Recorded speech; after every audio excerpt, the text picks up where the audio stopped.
Will news dot today में आपका स्वागत है। मैं हूं प्रदीप राज और आप देख रहे हैं विल न्यूज़ डॉट टुडे। आज हमारे साथ हैं चंदन क्यारी के विधायक अमर कुमार बावरी जी। सर, स्वागत है आपका विल न्यूज़ जी में। नमस्कार, जोहार। मधुपुर विधानसभा को किस तरह से आप देख रहे हैं? देखिए, मधुपुर विधानसभा ये राष्ट्रभक्तों और राष्ट्रवाद से प्रेरित लोगों का क्षेत्र रहा है। जनसंघ के समय से यह क्षेत्र अपने प्रतिनिधि को अपनी आवाज़ बुलंद करने के लिए सदन के अंदर भेजता रहा है। आज जब 2021 में उपचुनाव हो रहे हैं तो वोटिंग के और 1 सप्ताह के करीब बाकी है और पूरा मधुपुर तैयार है उन तमाम लोगों को जवाब देने के लिए। और मैं कह सकता हूं कि इस बार विधानसभा के चुनाव में, इस उपचुनाव में मधुपुर इतिहास लिखेगा और एक बड़ा इतिहास लिखेगा। यहाँ पे जो वोटरों की जो संख्या है उसमें ब्राह्मण, राजपूत और वैश्य की जो संख्या है वो 1,32,000 है। 55,000 दलित वोटर्स हैं, 40,000 आदिवासी वोटर्स हैं। इसके अलावे 94,000 मुस्लिम वोटर है इस मधुपुर विधानसभा क्षेत्र में। भारतीय जनता पार्टी का गणित किस तरह बैठता है?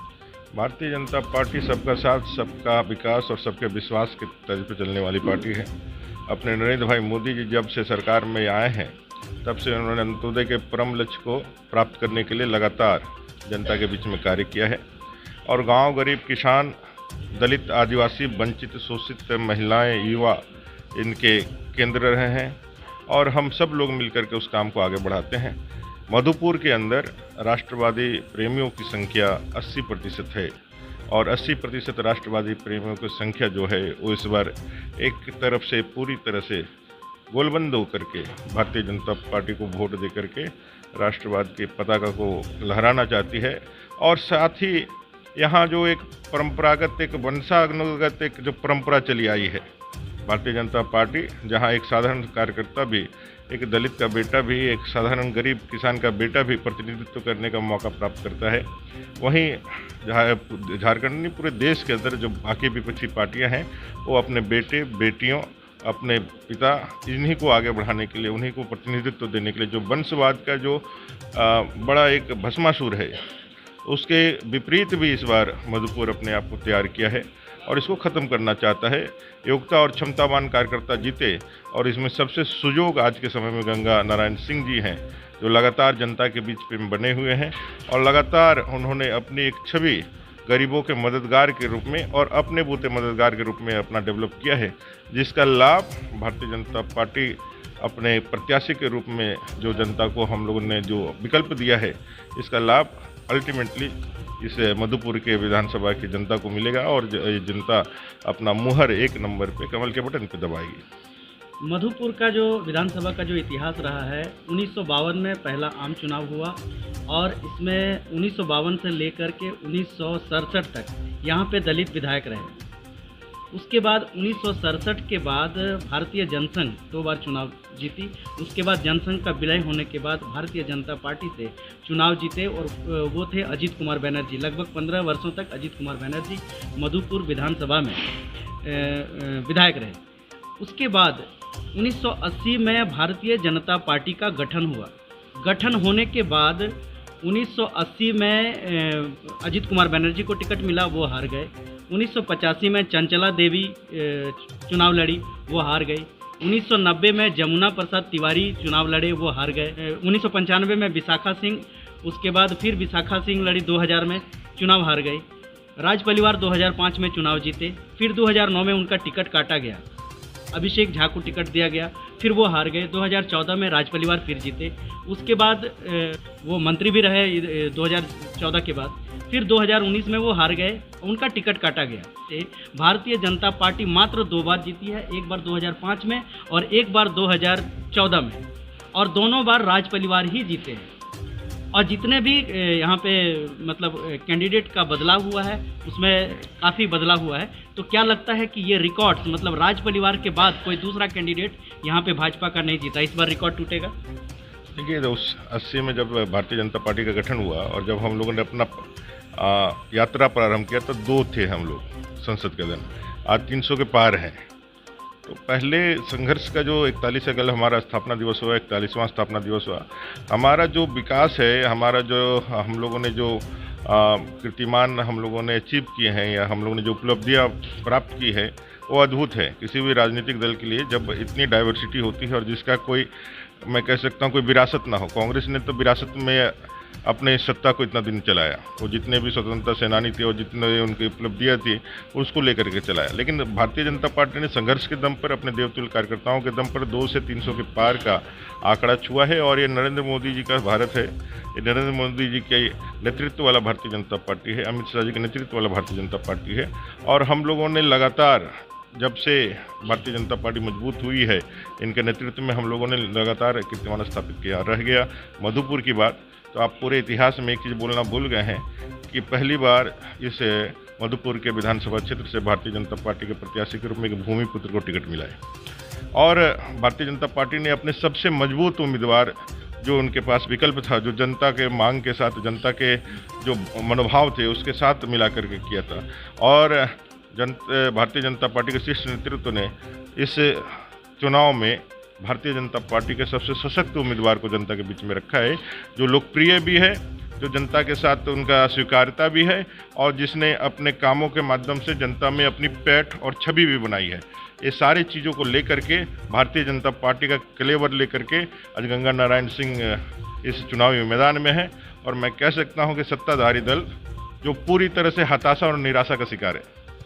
नहीं तो एक प्रयोग उन्होंने मुख्यमंत्री के रूप में गुरुजी को किया था। गुरुजी से बड़ा उनके पास कोई नेता नहीं है। इसे झारखंड के अंदर तमाड़ में उनको धूल चटाने का काम एक नए राजनीतिक व्यक्तित्व ने, राजा पीटर ने किया था। गुरुजी की साख के सामने राजा पीटर बौना है, लेकिन तमाड़ में उनको धूल चटाने का काम किया, उनको करारी शिकस्त दी।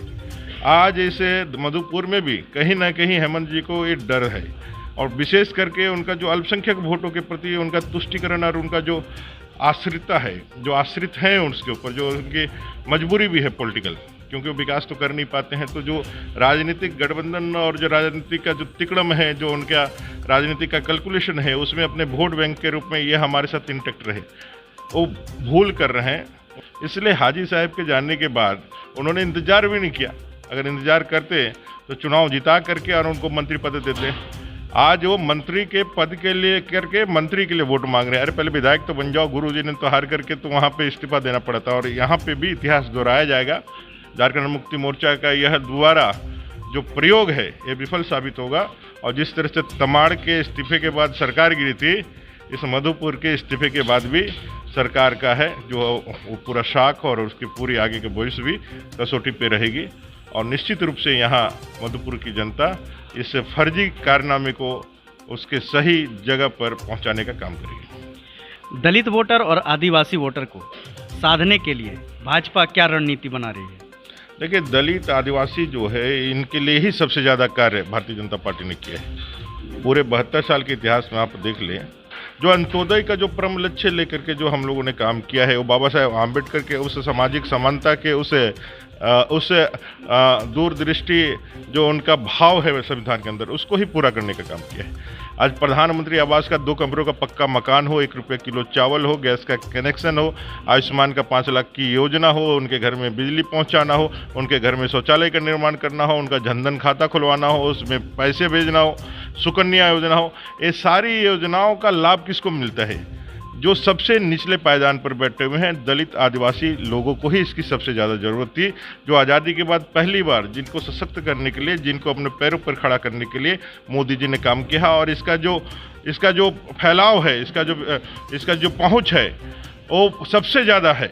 आज देखेंगे किसी भी दलित गांव में जाकर के सबसे ज़्यादा प्रधानमंत्री आवास बना है, किसी भी आदिवासी गांव में जाकर देखेंगे कि सबसे ज़्यादा प्रधानमंत्री आवास बना है, सबसे ज़्यादा आपको जो है 1 रुपये किलो चावल की व्यवस्था हुई है, आपको गैस का कनेक्शन मिला है, 5 लाख रुपए का आयुष्मान का लाभ भी मिला है। और इसमें हम लोगों ने कोई भेदभाव नहीं किया, हम लोगों ने अल्पसंख्यक भाइयों को भी दिया है। लेकिन दुर्भाग्य है इस देश का, जो सिर्फ अपने धर्म के नाम पे वोट करना, उनके लिए उनके जो सिपा सलार है, उनके जो नेता है, वो सिर्फ धर्म के नाम पर वोट कराने के चक्कर में विकास की सारी चीज़ों को एक तरफ रखवा देते हैं। और वोट बैंक की राजनीति के चक्कर में पड़ करके अपने विकास को दरकिनार करके लेने के लिए तो सबसे पहले वही आते हैं।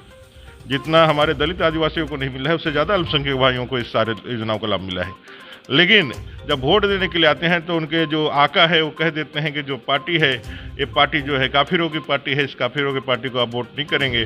और हमारे जिन्होंने उनको इस आज़ादी के कांग्रेस और उनके तमाम गुरु जो सहयोगी पार्टियां हैं ये पूरे आज़ादी के बाद इतने सालों तक जिसने हमेशा से अल्पसंख्यकों को, दलितों को, आदिवासियों को वोट बैंक से ज़्यादा कुछ नहीं समझा।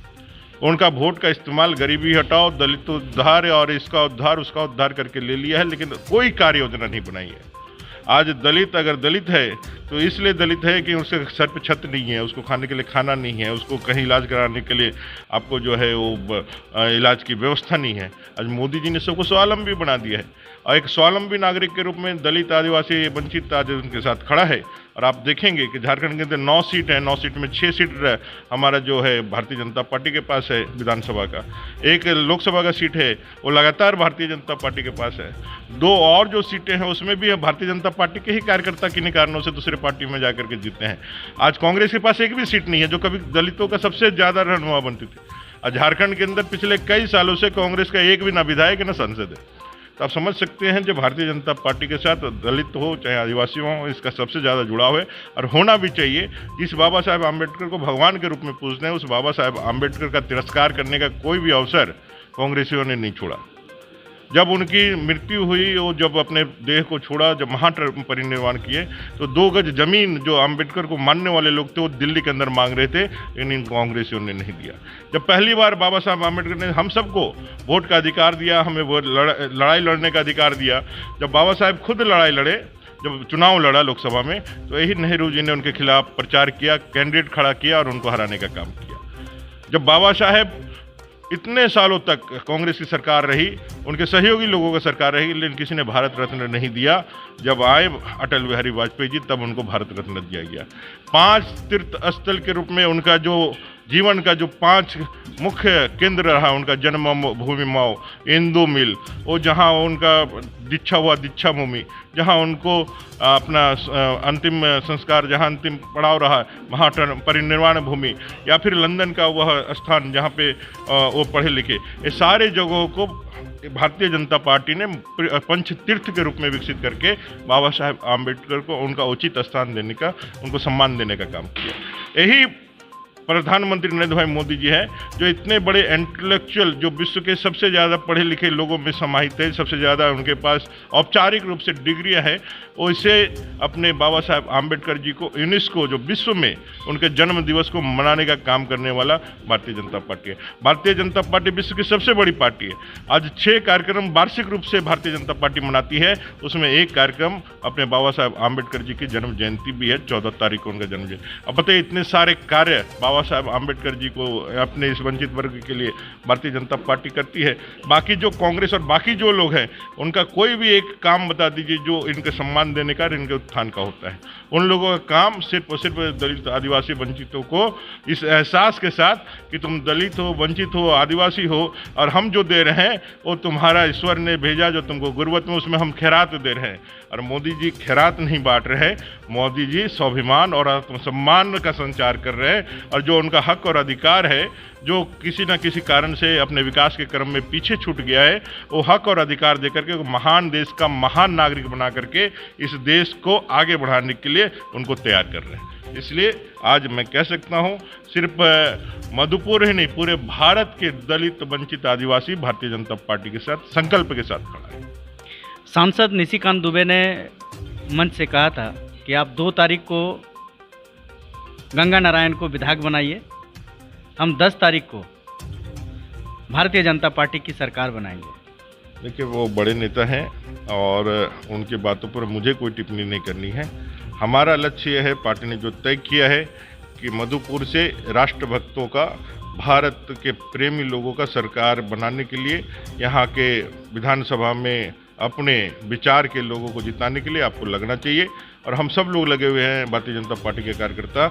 यहाँ फिर से ईमानदार लोगों का जो वोट है वो पूरी तरह से गोलबंद होकर के ऐसे लोगों को सबक सिखाने के लिए 17 तारीख को अपना एक एक मत अपने गांव के बेटे, अपने भूमि पुत्र, गरीबों के सहायक, सुख दुख में खड़ा रहने वाला, कोई बड़ा या कोई मंत्री का पुत्र नहीं, एक साधारण किसान के बेटे को मधुपुर अपना प्रतिनिधित्व देने के लिए तैयार है। और यहाँ से मैं कह सकता हूँ मधुपुर का इतिहास बदलेगा, मधुपुर का यहाँ से एक नया उद्भव होगा, मधुपुर का यहाँ से एक नया मैं कह सकता हूँ कारवां निकलेगा जो मधुपुर के विकास के नए आयाम को गढ़ेगा। चलिए, आप हमारे साथ जुड़े, आपको बहुत बहुत धन्यवाद। बहुत धन्यवाद।